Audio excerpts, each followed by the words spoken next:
Can you believe it's been nearly 60 years now since Doctor Who first started with An Unearthly Child? No, because I wasn't alive back then. No, me neither, funny enough. All right. I mean, I remember the 50th anniversary very well. Yeah, same here. And Uh, was that the last time you saw this story? Funnily yeah, enough. yeah. I think this is a thing with an unearthly child. You save it for the big anniversaries. It's a heart when you're gonna watch a Hartnell story. You never really gravitate towards this. You save it for the anniversaries. Yeah, that's it, isn't it? Because I mean, as a historical, it's not one that particularly stands out. It sort of stands out more because of its status in Doctor Who history as obviously the first story where it all began. And it's also rather different from many others because the show at its beginning is still forming at this point. The Doctor's still got a way to go before becoming the Doctor we know who is out there fighting injustices. There are bits in there, Hmm. but yeah, it's He's, yeah, yeah. it's Doctor Who, but it's not Doctor Who. It's very strange. It's very weird watching it. It's yeah, it's almost a surreal experience, really, isn't it? Yeah, And yeah, I mean, you've got Ian and Barbara really as much more of the leads of this story, and the Doctor almost as a slightly antagonistic force. Like particularly when you watch the pilot, very uh, different. yeah, it's a bizarre one to watch, really. Should we And I talk think about the pilot yes, I think we since we're should. on it? Since we're on it, Mhm. um, Because for those who don't know, this story, or the first episode of the story, was filmed twice. Because the first time they recorded it, it wasn't very well liked by Sydney Newman and some other BBC higher ups who had sort of birthed Doctor Who, really. And, they had quite a few notes about it, yeah, particularly wanting the Doctor to have that twinkle. I think William Hartnell himself wasn't too pleased with it either. Like it wasn't quite the role he was promised. yeah, because And he's getting so, sort of I don't want to say typecast, but sort of playing shouty sergeant, characters. yeah, and with this, he was promised a bit more of a twinkle, to be Father Christmas in space. And when you watch the pilot, you don't get much of that. But then when you compare it to the broadcast version, which they then shot, I believe a week later, wasn't it? I believe so. Yep. Because the way these worked, you'd have, five was it 4 or 5 days of rehearsal and then So either you'd on the have Friday four. or yeah, Yeah, I think you'd record it. yeah, it's Monday to Thursday rehearsal and then Friday is when they got it all recorded. Then they have the weekend off and then back again to do it all for the next episode. It's a very different kind of television, isn't it? From what we have today. And you notice it so much in the pilot, Mm. especially in the TARDIS sequences. You can see like the runners sort of trying to hold the doors and sort of moving and shadows, and the camera work's not quite tightly cut. Yeah, because Um, it's all multi-camera. It's all yeah, done effectively as live. It's a world apart from what we have today, really. and Yeah, it's a testament that a lot of it does stand up really well hmm, today. Mm. the character work in the pilot is very lackluster, I would say, Mm. because I you mean, don't have the wonderful speeches of you know from the Doctor within it. You get more sinister moments and sort of the Doctor taking Susan aside, going, "Look, they're trying to." It's more of a psychoanalysis of humans, the way the Doctor sort of. It's very Peter Capaldi, mm, Hartnell within this actually, in the yeah. pilot. Yeah, it's Or dare we very. even say Derek Jacobi's War Master, Yeah, yes, it's the way very he's much sort like of that. mocking them, wondering if they're going mad, really. It's a much darker Doctor that I'm glad we didn't get. It's almost like a step too far. I Hmm. think there are shades of it in the broadcast version, but there's room for redemption there, which he then eventually achieves. With the pilot version, I'm not so sure. No, I don't think you'd get the Doctor we know and love. It's just so much colder, really, watching it. Like it does. It's more calculated in the moves, like in the blocking around the TARDIS. You can see everything's sort of been meticulous. Whereas in the broadcast version, you've got him sort of checking everything and being more doddery and doctory as a more natural performance. Yes, it's more naturalistic than I shall stand over here, I shall take my cape off. And I suppose it probably is helped by the fact that they had done the pilot before this. So, they had more time to actually work all that out. I mean, you got other weird moments like Susan with the whole ink blotting thing, whatever she's doing. It almost looks like she does the title sequence a bit. And then seems to do like the console with the hexagon she does around it. Yeah, but it's sort of like, it's too weird, it's too confusing that you don't get anything out of it. You're just sitting there thinking, well, that's weird, rather than, oh, that's an intriguing that's kind quirky. of weird. I don't know, it just feels so odd. Whereas instead in the broadcast, you of course have her picking up the I almost called it the Reign of Terror, the French Revolution book. She picks up a DVD copy of the Reign of Terror and sticks it on. And then grandfather's favorite. That's not right. I mean, it's wonderful that we did get a second chance there, because I mean, Doctor Who came so close so many times early on to not making it, didn't it? Yes. When you look back at the history of its beginning and see how many times, it nearly met the axe, like at 4 episodes and then 13 episodes, but then eventually getting the full 52 that they originally were promised. It's miraculous, and we're very grateful to the work that everyone put in back then to make it something that has now thrived to this day.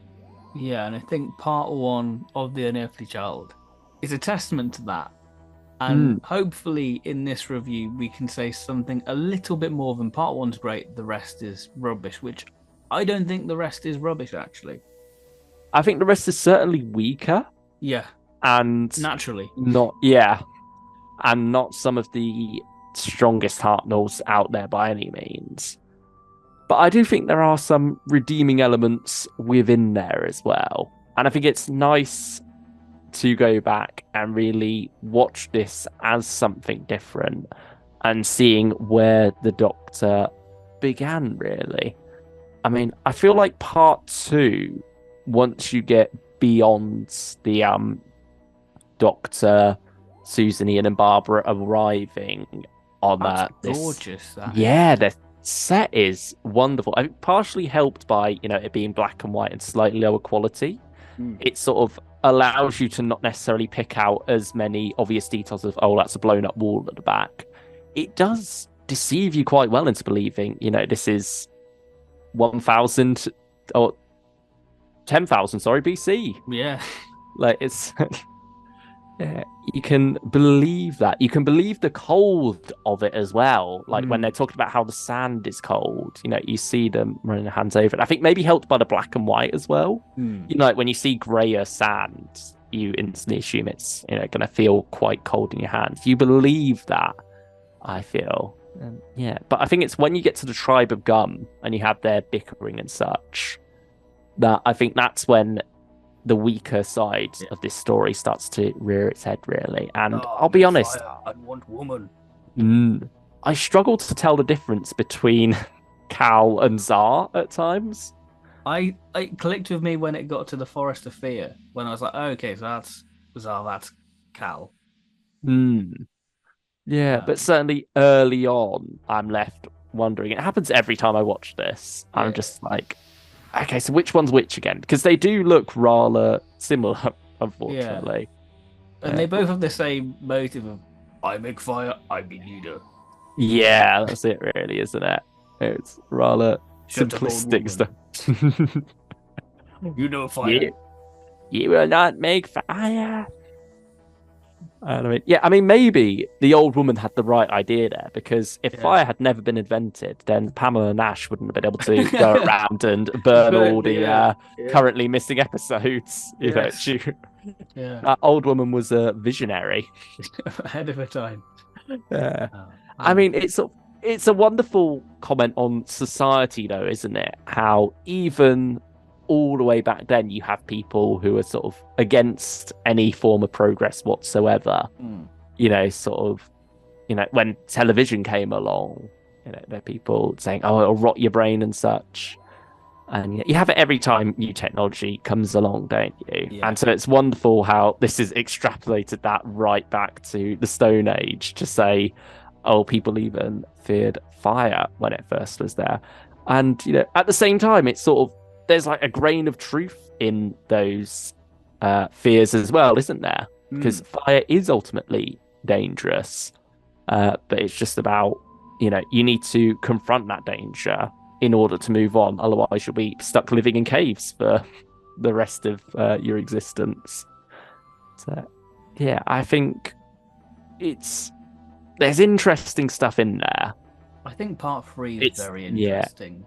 I think in terms of the character work for the Doctor, as when you have them trying to escape, you have the Doctor realizing, if we set Ian free, he can protect us, and then you'll have bits where he snaps out of it. You've got something very Doctor-y there when he's talking like fear will be a companion of us all and hope. That feels very Doctor we know, very Moffat, Like you can see the groundwork's being laid in that episode, I think, in particular.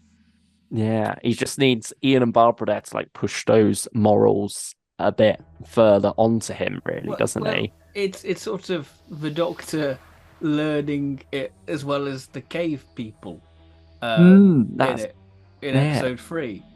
Because the story could have been over like halfway through episode 3 if they'd have just kept going and got into the TARDIS. But Barbara instead wants to help.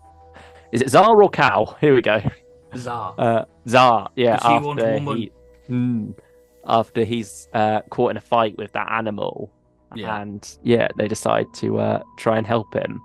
And I mean, if it wasn't for Susan wanting to help as well, then the Doctor probably would have just left Ian and Barbara there, really. Come my like, child, he's fully prepared. Ship. Leave them. Yeah. I mean, even early on, later on, in part 4, while they're running to the TARDIS, Barbara falls over. The Doctor just runs over her. It's Ian who helps her up after the fact. Yeah. But yeah, it's fascinating to see that. And obviously, early on in part 1 as well, the Doctor's, talking about their minds being that of savages compared to theirs. And so it's interesting how you then take that and then put them with these savage people back in the Stone Age. Yeah. Where, their minds are much more just focused on survival at all costs, really. And so they don't quite understand compassion and why people would help if there's nothing necessarily in it for them. And so it's wonderful comparing that there. And obviously, you've also got the whole discussion of leadership and everything within this story, and a society based around, not just one leader and everyone else following, but people working together and being stronger together. The whole tribe drove Cal out. And that's also wonderfully mirrored in the dynamics between the Doctor, Ian, Susan, and Barbara. Like you mentioned earlier about the whole bit of Ian being the first one to be freed. There's also the moment leaving, where the Doctor says, where Ian says, you go in front, I'll lead. Susan. Yeah, you and Susan in front, me and Barbara bringing up the rear because that's the smartest way. And they sort of have a discussion about leadership, but it's not necessarily about that. It's about this is the way that benefits everyone, not just someone leading. So it's wonderful how that is built into the text, really. And there's moments like that where it does shine through. You also, going back to the Doctor's morality, while they're helping the injured Tsar, it's like, he reaches, he grabs Tsar's knife at one point, and you're left to wonder, was he actually going to stab Tsar there? Yeah. I'll Like make him what? better. Mm. Then we can go 'Cause- back to the ship. yeah, because he comes up with a very unconvincing excuse of I was going to get him to draw a map for us, and it's like Back to the you know, ship. yeah, like you could have just said well, I was getting it away from him in case he tries to stab you, Yeah. and that would have been much more believable. But no, like the fact that he comes up with that bizarre excuse makes you think he was gonna stab him, wasn't he? The old Yeah. bugger. Yeah, which very far cry from the morality of the Doctor that we know today. So yeah, that is fascinating stuff. But yeah, then you come to part 4. You've got them back in the cave again. It's a foreshadowing of what a lot of Classic Who's formulae is going to be of escape, recapture, recapture. I think the Uh, recapture so abrupt at the end of episode 3. You can see, but they're like, we need to end it now. Here's mm, the other caveman and the tribes people, because you literally the scene before it is them just going, yeah, we're gonna get them, and then suddenly they're there, and you're like, okay, yeah. I mean, at least stories like Frontier in Space have they mix up the prisons at least. yeah. But here it's just the same cave again and again. But yeah, I think there's maybe a bit too much going on at the end with the fight, like between Zara and Cal. Again, hard to tell who's who while these two cavemen are duking out. It's wonderfully done on film, though. I think with the flickering of the torches. But at the same time, you sort of feel like, we've already done with this conflict when we drove Cal out of the tribe. And now we've got this conflict going on that doesn't really affect our main characters. It's not Ian being a man of action defending everyone else in a fight. It's these two cavemen duking it out. Yeah. And while it is mostly well done, I struggle to be engaged by it at the end there. I'm sort of a bit like, okay, can we hurry off and get back to the TARDIS now? Probably what all the characters were thinking in the moment also. Can we go and do the Daleks? Villain Planet. Yeah. And then they get locked up again. Yeah. They come up with a neat trick at the end, though, don't they, with the torches to convince them that they're dead somehow. Yeah, very good. It's very good. I mean, there's interesting bits of world building for it as well, like the fact that the sun is called Orb. Yeah. Yeah, the ball of fire in the sky, and the fact that they associate fire with Orb. That's all interesting stuff, but again, maybe not the best delivered. You kind of got to stuff sift in there. through it a little bit to find those stuff, and I think it works rather well for what it is. Yeah, there are gems throughout the story to be found, but it's not the easiest to get the most out of them, I'd say. I think maybe because we're watching it anniversary year, we're on the road to the 60th now. A couple of weeks away from it, or days. If this goes out later, you're in that headspace for it. Really. Yeah, that's it, isn't it? Especially if it does end up on iPlayer. I mean, we're recording this in October. We don't quite know how that's all gonna shake out at the moment because this is sort of like a hot topic at the moment still, isn't it? Yeah. So we'll see how that progresses. But certainly, it's not necessarily one you'd want to start with, though. Like if you're just diving into Classic Who. No, definitely not. Like, I think you need to get used to what Classic Who is before you come to An Unearthly Child, really. I think you need to be well established into Classic Who before you start thinking I need to dive into, the 60s. Yeah, because again, there is stuff to appreciate here, most definitely. But I think you need to be a solid Doctor Who and Classic Who fan in order to appreciate it. Yeah. I mean, any other thoughts on An Unearthly Child? Or the pilot again? Yeah, I think this is the most I've enjoyed it. Ah, that's good. Do you feel like it's improved each time for you then? Every 10 so. years? I think so, yeah. Because we all know episode 1's magical, and you do kind of put your head in that headspace that there's nothing like it, and you just sort of immerse yourself, going, "Well, this is a real bit of revolutionary telly." Yeah. You're almost like, you believe the myth that has been built up around it by other people, don't you? Yeah. But for us, it's sort of, I mean, as we said at the start of the video, we weren't alive then. I can't say I've watched too much television from around this time or much before it. And so it's hard to really say exactly that is revolutionary telly, because we don't know what it's revolting against, as it were. We just sort of go along with what other people have said and let that feed into our enjoyment. But I think, yeah, there is something nevertheless special about that first episode. Yeah, because part 1's a bit almost quite soapy, isn't it? Quite domestic with sort of the, Ian and Barbara stuff and checking in on season. It's not until you get the stuff with the TARDIS where it goes, haha, we're not your little kitchen sink drama. We're a sci-fi show. It's an interesting flip. Because usually you'd expect something before that, so like a bit of a tease before you get into the actual story to let people know, oh, this is sci-fi. But no, it starts off very normal and domestic, doesn't it? In the school setting, it's like you say, it's when that first step into the TARDIS happens that you are suddenly in this more sci-fi world, really. And it's all beautifully done as well with the foggy streets and everything. You can fully believe it, even though it's just done in a television studio, a rather tiny one at that. But yeah, it is all wonderfully realised, and the fact that it is just those 4 characters really carrying it, because you've got some school children, you've got the policeman, and that's about it really. None of them have much in the way of parts to play in the story. What would you rate the story? Ooh, that's a tough. I think maybe a 6, because I think there's great stuff in there.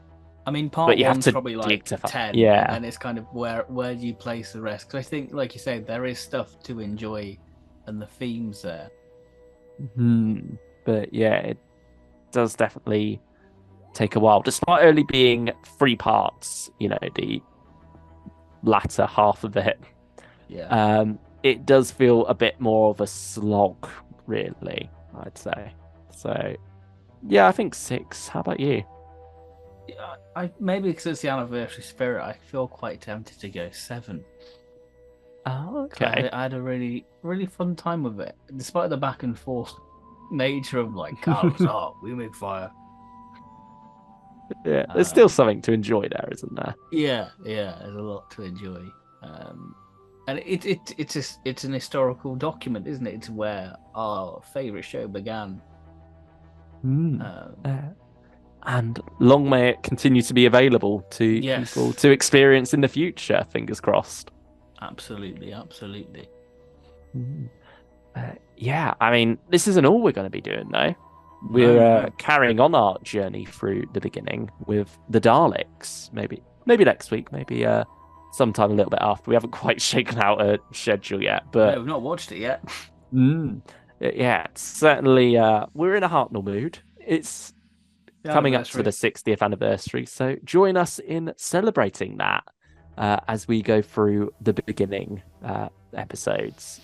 Let us know what you think of An Unearthly Child below, and the pilot too. Do you think that the final 3 episodes get a bit of a bad shake, or is their reputation earned? Please do share all that below, and leave a like as well while you're at it. Subscribe if you haven't already.